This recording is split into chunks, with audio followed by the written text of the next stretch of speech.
লাউ শাক খেতে কে কে পছন্দ করেন বলুন তো? আমি তো ভীষণ পছন্দ করি। আজ আপনাদেরকে আমি লাউ শাকের ভাজি দেখাবো না, লাউ শাকের ভর্তা তৈরি করে দেখাবো। শুনতে কেমন একটা অবাক লাগছে, তাই না? এই ভর্তাটা এতটাই মজা যা গরম ভাতের সাথে একবার খেলে বারবার বানিয়ে খেতে ইচ্ছে করবে। আমি তো প্রথম যেদিন বানিয়েছি সেদিনই এটার প্রেমে পড়ে গেছি, এতটা মজার। চলুন কথা না বাড়িয়ে এই ভর্তাটা আমি কীভাবে তৈরি করেছি দেখে নেওয়া যাক। এখানে আমি একটা হাঁড়ি বসিয়ে দিয়েছি, এর মধ্যে আমি সরষের তেল দিয়েছি। অবশ্যই সরষের তেল দিয়ে এটা ভর্তাটা বানানোর চেষ্টা করবেন।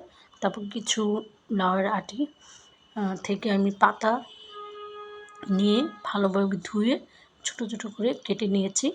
এখানে আমি দুটো পাঙ্গাস মাছ নিয়েছি, আপনার যে কোনো মাছ নিতে পারেন। এই মাছগুলোতে আমি গরম পানি দিয়ে উপরে যে চামড়াটা থাকে ওটা উঠিয়ে নিয়েছি।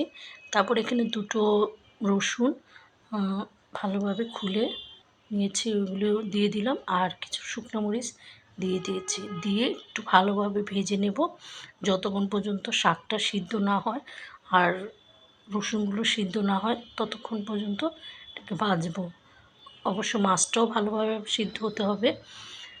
তারপরে এটা সিদ্ধ হওয়ার জন্য আমি একটু ঢেকে দিলাম। সিদ্ধ হয়ে গেছে। এখন আমি এই মাছের যে কাঁটাগুলো সেগুলো তুলে নেব।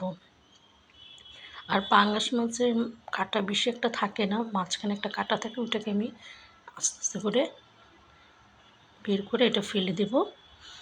ফেলে এটাকে আবার ভালোভাবে ভাজতে হবে।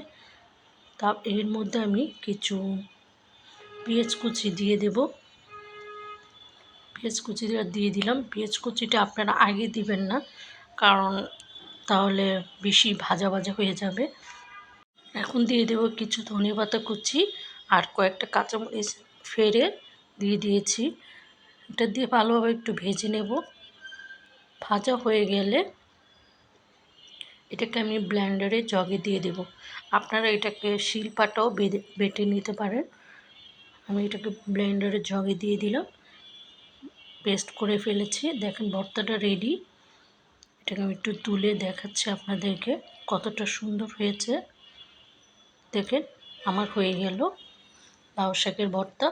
আর খেতে যে অসম্ভব মজা, এটার উপর আপনারা একটু সর্ষের তেল দিয়ে দিতে পারেন। আমি দিইনি, আমার এতটা ভালো লাগে না সর্ষের তেল, তাই আপনারা গরম ভাতের সাথে এইভাবে খাবেন। আর আমাকে কমেন্টস করে জানাবেন কেমন এই লাউ শাকের ভর্তাটা। অবশ্যই একবার হলে ট্রাই করে দেখবেন কেমন এই ভর্তাটা খেতে।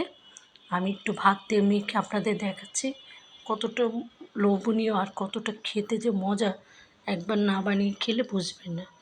অবশ্যই বানিয়ে খাবেন আর আমাকে কমেন্টস করবেন।